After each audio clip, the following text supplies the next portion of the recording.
مولانا او را با خود به خانه برد. برای او مهمانی غیبی از راه رسیده بود که مقدر بود تا او را از تعلقات دست و پاگیر خیش برهاند. ملاقات غریبه به وی برای از هم دریدن این حجاب‌های تعلق جرأت داد و بال و پرش را که زیر بار آداب و ترتیب رایج در مدرسه و خانقاه از کار باز مانده بود آمادگی حرکت داد. او همان اولین روزهای آشنایی با شمس خانه و مدرسه را رها کرد و به خانه زرکوب قومیه نقل کرد. از خاندان مولانا پسر بزرگش سلطان ولد که در این هنگام 20 سالی از عمرش می‌گذشت، در غریبه‌ای که وی هنوز جرأت نکرده بود با او باب آشنایی باز کند، از دور با نظر اعجاب می‌نگریست. علاقه‌ای که پدرش به این ناشناس نشان می‌داد برای او کافی بود که در حق این مهمان پیر در خود احساس محبت کند. اما علاءالدین که جوانتر بود و مثل طالب علمان مدرسه ورای علم و کتاب در هیچ چیز به چشم اهمیت نمی‌نگریست، در این خلوت که صحبت مرد غریبه پدرش را از توجه به درس و وعظ و کتاب باز داشته بود، به چشم سوء ظن نگاه می‌کرد. خلوت 3 ماه یا بیشتر طول کشید.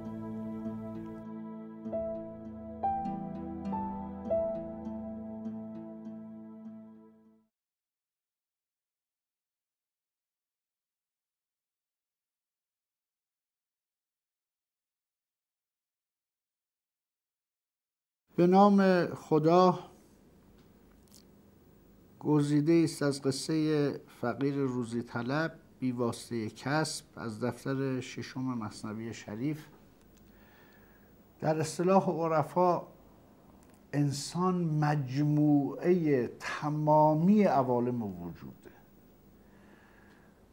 هم واجد روح الهیه، هم همسایه خاک و جماد و نازلترین پوسته حیاته. در اصطلاح عرفا بزرگترین کشف زندگی هر کسی کشف خودشه و گرفتارترین آدم کسیه که خودش رو گم میکنه و از کشف خودش عاجزه.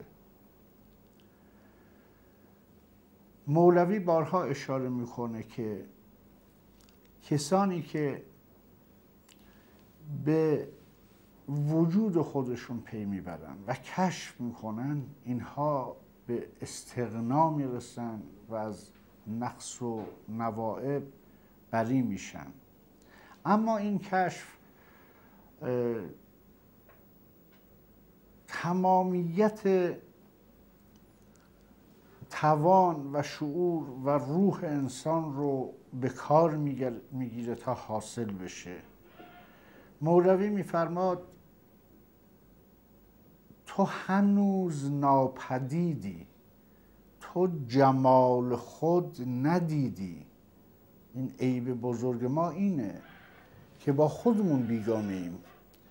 تو هنوز ناپدیدی، تو جمال خود ندیدی، سحری چو آفتابی ز درون خود درآیی.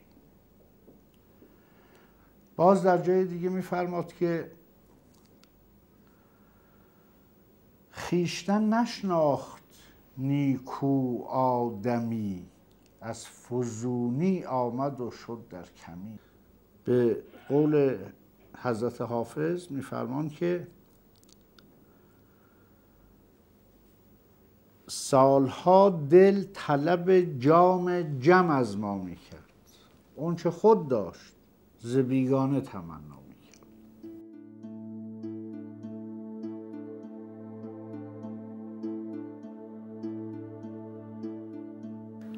آدمی عظیم چیزی است، در وی همه چیز مکتوب است. حجب و ظلمات نمیگذارد که او آن علم را در خود بخواند. حجب و ظلمات این مشغولی های گوناگون است و تدبیرهای گوناگون دنیا و آرزوهای گوناگون. با این همه که در ظلمات است و محجوب پرده هاست، هم چیزی میخواند و از آن واقف است. بنگر که چون این ظلمات و حجب برخیزد، چسان واقف گردد و از خود چه علم ها پیدا کند. جناب مولوی میفرمایند اون یکی بیچاره مفلس ز درد، که ز بیچیزی هزاران زهر خورد. زندگی زهرناکی داشت. لابه کردی در نماز و در دعا، کی خداوند و نگهبان رعا. مجازاً رعایا. بی ز جهدی آفریدی مرا،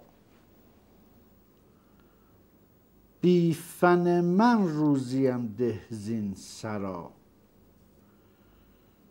خداوندا تو که برای آفرینش من نیازی به جهد نداشتی و اساساً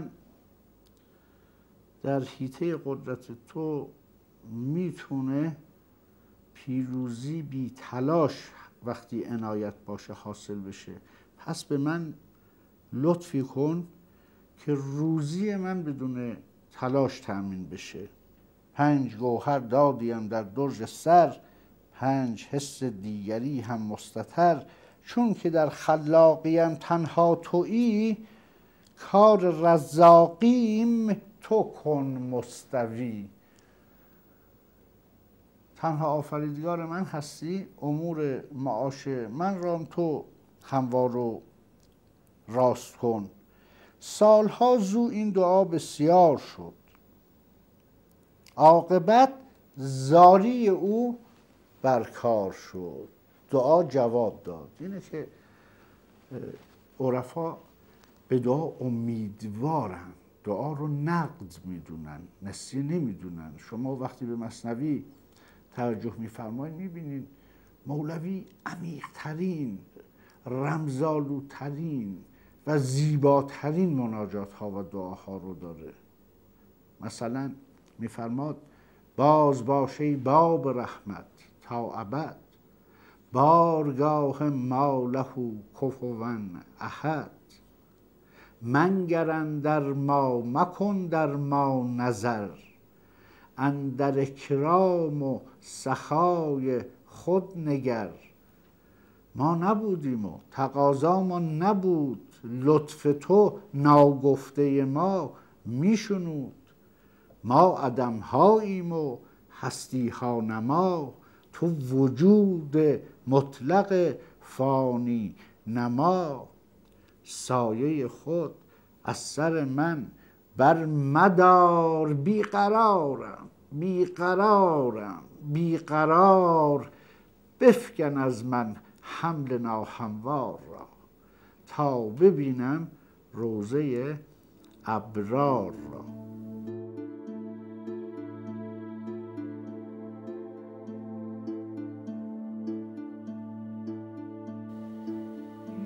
آدمی را حق تعالی هر لحظه از نو می آفریند و در باطن او چیزی دیگر تازه تازه می فرستد که اول به دوم نمی ماند و دوم به سوم. الا او از خویشتن غافل است و خود را نمی شناسد. دید در خواب او شبی و خواب کو. بله، یه شب در خواب صحنه رو دید، اما عاشق که خواب نداره، دردمند که خواب نداره. به هر حال مولانا میفرماد خواب دید، بعد میفرماد که نه اینکه فکر کنید که حتما در خواب بود، نه، خواب عارف مثل بیداری است و در واقع میشد گفت که این الهام رو در بیداری دریافت کرد. هاتفی گفتش که ای دید تعب. توی خواب یک ندای غیبی براش اومد و گفت ای رنج دیده، رقعی در مشق وراقان طلب. برو توی مغازه کاغذ فروشا. وراق سابق کسایی بودن که کار استنساخ نسخ رو به عهده داشتن، نسخه برداری میکردن، کاغذ هم میفروختن، صافی هم میکردن. این بود که توی دکونشون همیشه کاغذ، ضایعات کاغذ و اینها زیاد بود. در خواب بهش میگن که برو توی مغازه فلان وراق و در اونجا یک کاغذی با این مشخصات هست، اون رو شما بردار و اون تو را راهنمایی میکنه. خفیه زن وراق که همسایه است، سوی کاغذ پاره هاش آور تو دست. رقعی شکلش چنین، رنگش چنین، پس به خانون را به خلوت ای حزین.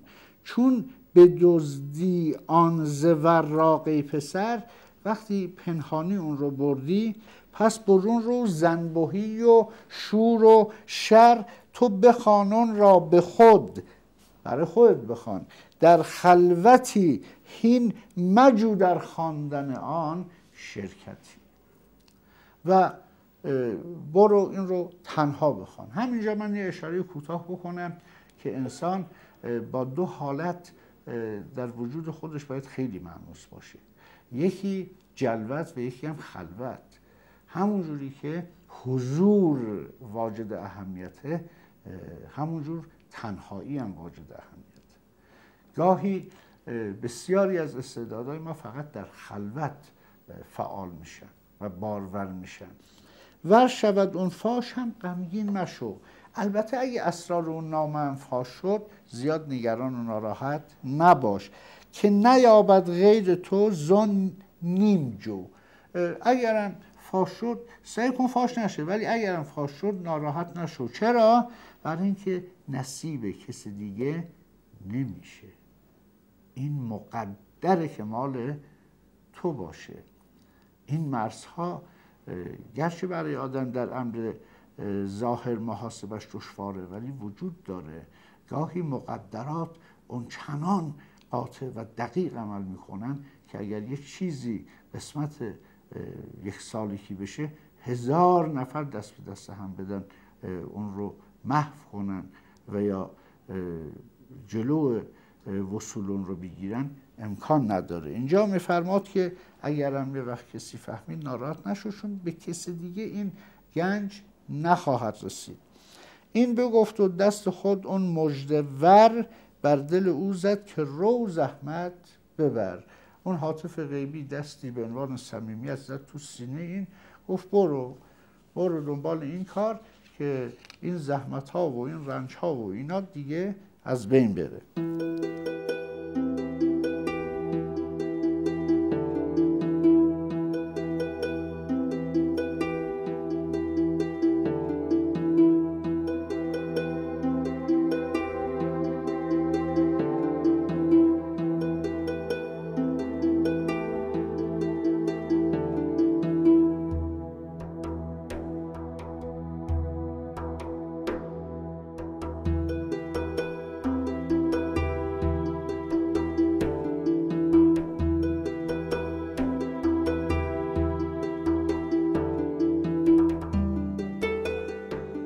چون به خویش آمد ز غیبت اون جوان، می نگنجید از فرح اندر جهان.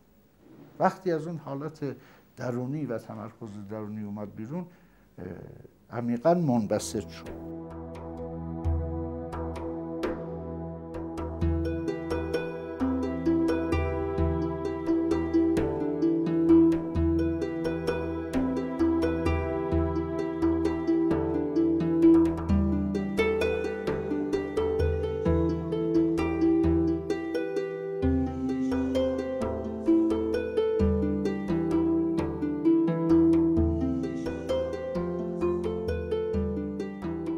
جانب دکان وراق آمد او، دست می بردو به مشقش سو به سو، هی توی کاغذها میگشت. پیش چشمش آمد اون مکتوب زود، سریع اون کاغذ پیدا شد. باز این کلمه سریع توش یه نکته هست. ببینید تمام چیزهایی که با مشیت موافقه و اساساً چیزی که سهم آدمه به سهولت دست آدم میرسه. هر جا که زندگی تبدیل شد به گره خوردن، زندگی تبدیل شد به سختی های غیر قابل تحمل و موفقیت ها دور از دست قرار گرفتن و بالاخره زندگی تبدیل شد به جان کندن، معلومه که اینجا راه ما با مشیت خدا فاصله گرفته. وگرنه به قول حضرت حافظ دولت آن است که بی خون دل آید به کنار، و هر چیزی هم که الهی باشه همینجور. این تا رفت تو اون انبوه کاغذها، بلافاصله اون کاغذ اومد جلوی چشمش. پیش چشمش آمد اون مکتوب زود، با علاماتی که هاتف گفته بود. در بغل زد گفت خواجه خیر باد. از ثابت خون خداحافظی کرد و بهش گفت، در بغل زد گفت خواجه خیر باد، این زمان وا میرسم ای اوستاد، میرم بر میگردم.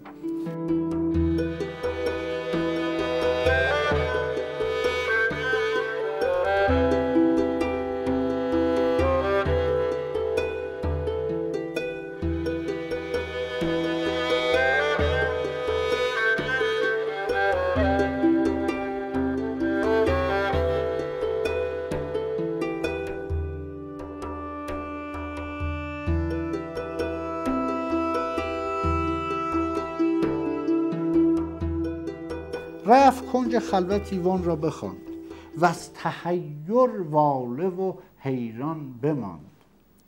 باز در خاطرش این فکر جست کز پی هر چیز یزدان حافظ است. باز همونجوری که در خواب بهش گفتم قسمت توه، ناراحت هم نشو، اگرم فاش بشه باز مال توه. باز اینجا ذهنش متوجه این نکته شد که حافظ حقیقی خداست، حافظ حقیقی خداست و از مشیت خودش و از مقدرات خودش حفاظت میکنه. اندرون رقعه نوشته بود این که برون شهر گنجی دان دفین،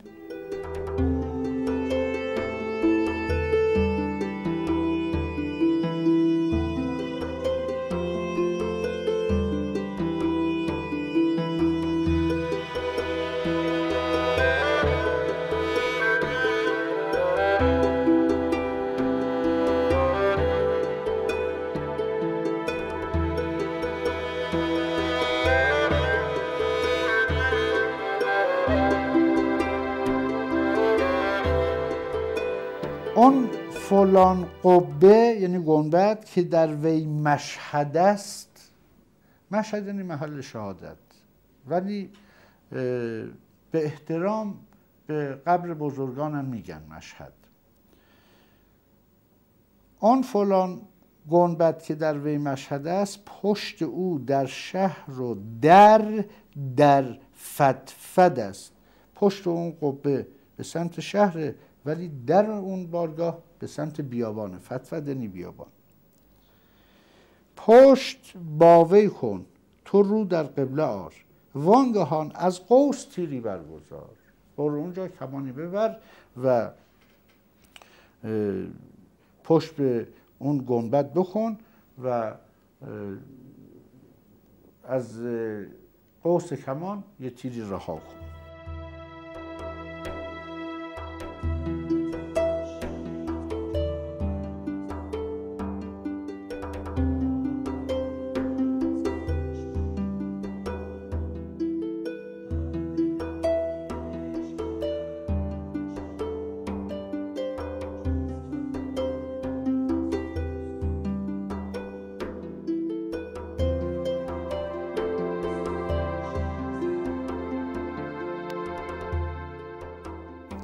چون فکندی تیر از قوسه سعاد یعنی نیکبخت، بر کنون موضع که تیرت افتاد. اونجا رو بکن، اونجایی که تیر افتاد.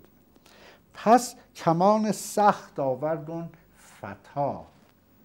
رفت یک کمان بسیار محکم و به اصطلاح قابل اعتمادی آورد. این کلمه سخت رو حضرت مولانا مخصوصاً به کار برده. ببینید وقتی که نقشه یک کاری صحیح نباشه، وقتی که مشیت پشتوانه یک کاری نباشه، وقتی که عنایت با یک کاری نباشه، هر چقدر ما محکم کاری بکنیم سودی نخواهد داد. اینجا کمان سخت هست، همه چیز هست، اما طرح اصلی و اصولی دست این تیرانداز نیست و این بیشتر زحمت میکشه، بیشتر تلاش میکنه، بیشتر دقت میکنه، ولی از اون جایی که به قول مولانا بی عنایات خدا هیچیم هیچ، از اون جایی که توافق مشیت با این امر نیست، هر چه قوی تر کار میکنه دورتر.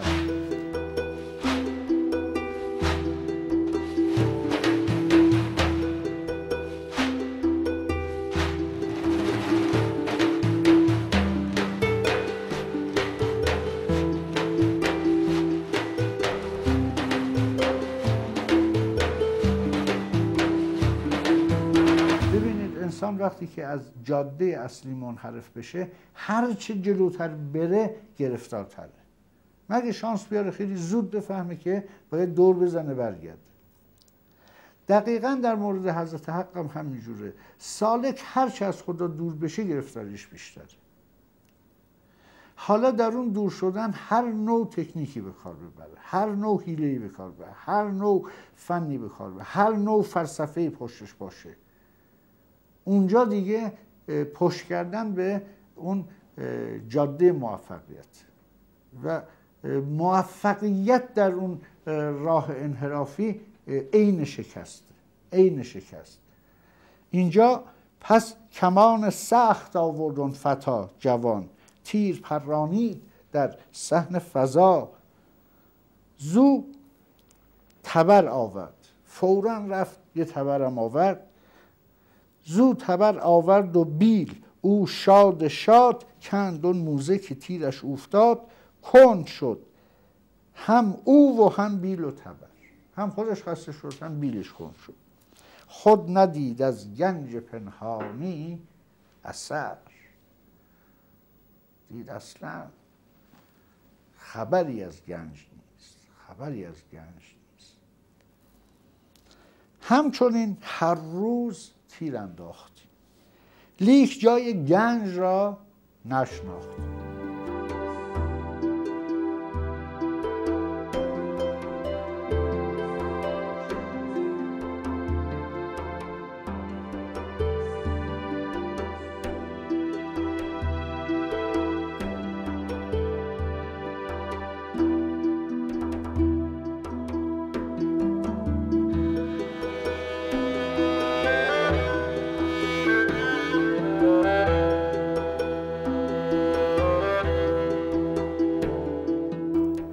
قبله از دل ساخت، آمد در دعا، دوباره برگشت به نیایش. لیس للانسان الا ما سعی، برای انسان دستاوردی نیست، محصولی نیست جز اون که کوشش، جز به میزانی که کوشش داره. پس بنابراین باید کار کرد، برای اینکه خود خدا میفرماد که برای انسان موفقیتی و محصولی و دستاوردی نیست مگر به اندازه کوشش و تلاشش. بنابراین این رو به خدا بود و اولین قدم از کجا شروع کرد؟ باز دوباره از به کار گرفتن انرژی‌های روحیش و از دعا. گفت اون درویش ای دانای راز، از پی این گنج کردم یاوه تاز. شرح حال خودش رو به حضرت حق میگه، اینه که بیهوده کاری زیاد کردم، گرفتار بیهوده کاری. خود حضرت مولانا در مثنوی هم داره خدای ما رو از بیهوده کاری نجات بده و اینجا باز همین حرف رو داره. همیشه از بیهوده کاری خیلی هراسان بوده مولانا و خیلی پرهیز میکرده و مبرا بوده.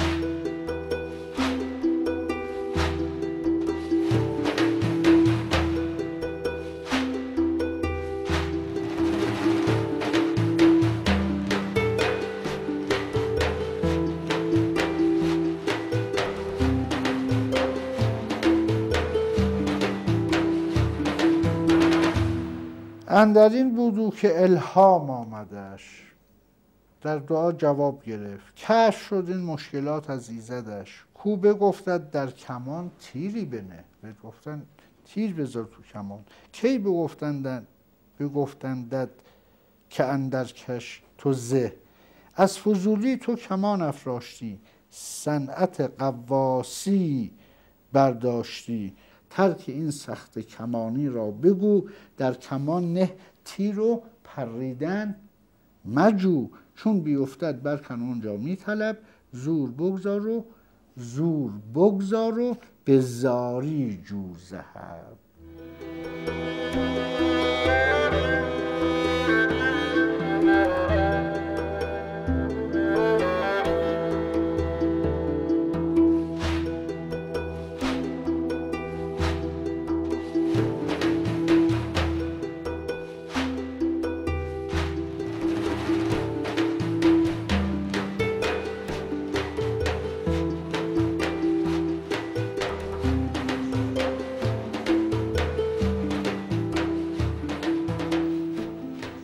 واقعیتش اینه که راه توفیق از بندگی میگذره. پس زور بگذار و به زاری جو ذهب، یعنی طلا، ای کمان و تیرها برساخته. حالا پیام عمومی، اون که راهشو پیدا کرد بهش گفتن چیکار کن، گفتن که تو هرچی میخوای از خودت بخوا، گنج هم در خود توست، در خارج از تو نیست. اون فهمید، اما یک پیامی هم اضافه میشه، ای کمان و تیرها برساخته، صید نزدیک و تو دور انداخته. بعضی وقتا همین دقت ها و این ظرافت ها و این سختجانی ها یک چیزی رو که خیلی نزدیکه آدم به نظرش خیلی دور میاد. به قول جناب سعدی، دوست نزدیکتر از من به من است. دوست خیلی به من نزدیکه، ولی مشکل کجاست؟ افسوس اینجاست که من از وی دورم. چه کنم؟ با که توان گفت که دوست در کنار من و من محجورم. پس هر که دوراندازتر او دورتر، و از چنین گنج است او محجورتر. و باز در نهایت این که ای انسانی که جامع جمیع عوالم وجودی، ای زبده ممکنات و ای خلاصه آفرینش، از خود به طلب هر آنچه خواهی.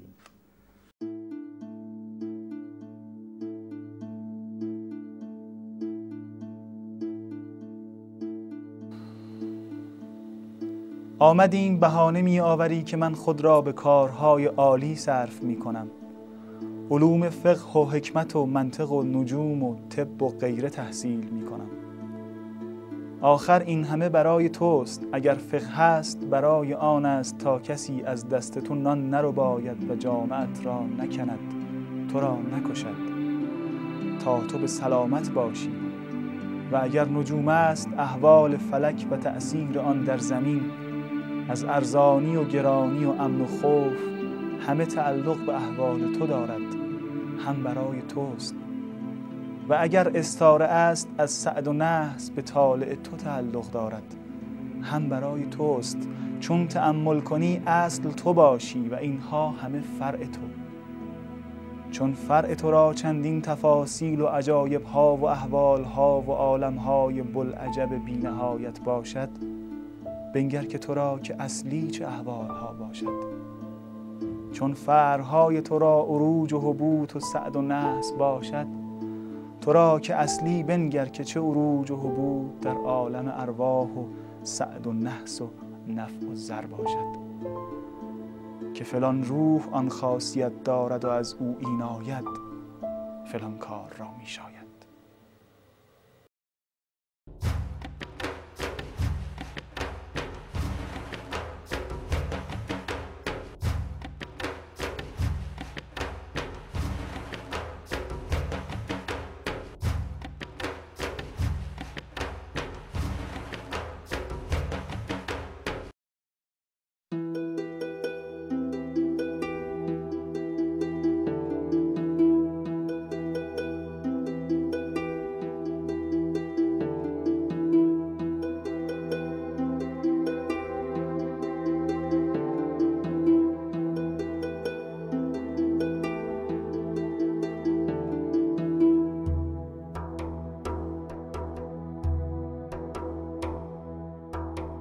بیشتر روی تو جز نور نیست. کیست که از عشق تو مخمور نیست؟ نی غلطم در طلب جان جان، پیش میا پس مرو دور نیست. پیش میا پس مرو دور نیست.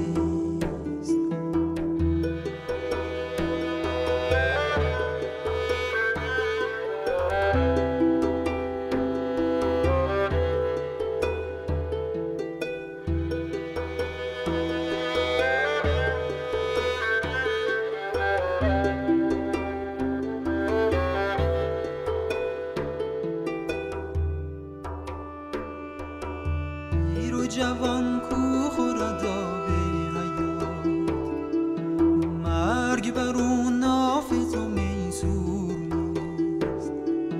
هر که خورد غصه و غم بعد از این، با رخ چون ماه تو معذور نیست.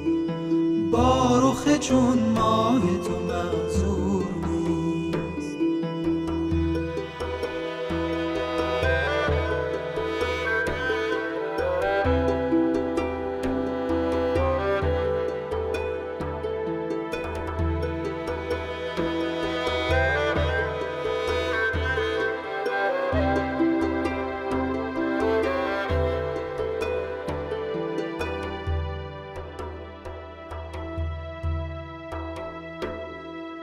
تنعت خورشید کجا بر نتافت، ماه بر کیست که مشهور نیست.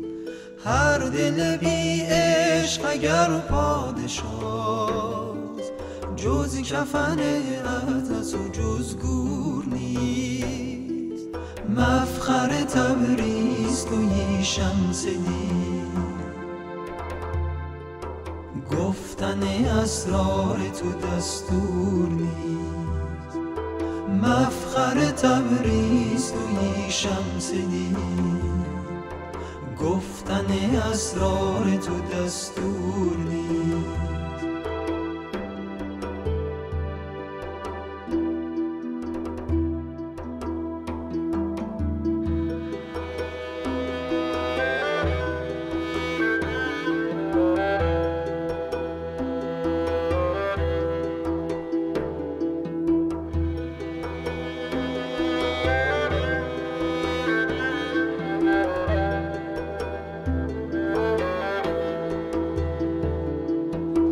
بیشتر روی تو جز نور نیست. کیست که از عشق تو مخمور نیست؟ نی غلطم در طلب جان جان، پیش میا پس مرو دور نیست. پیش میا پس مرو دور نیست. پیر و جوان کو خورد آب حیات، مرگ بر اون ناف تو میسور نیست. هر که خورد غصه و غم بعد از این، با رخ چون ماه تو معذور نیست. با رخ چون ماه تو معذور نیست. با رخ چون ماه تنعت خورشید کجا بر نتافت، ماه بر کیست که مشهور نیست. هر دل بی عشق اگر پادشاست، جز کفن اطلس و جز گور نیست. مفخر تبریز تویی شمس دین، گفتن اسرار تو دستور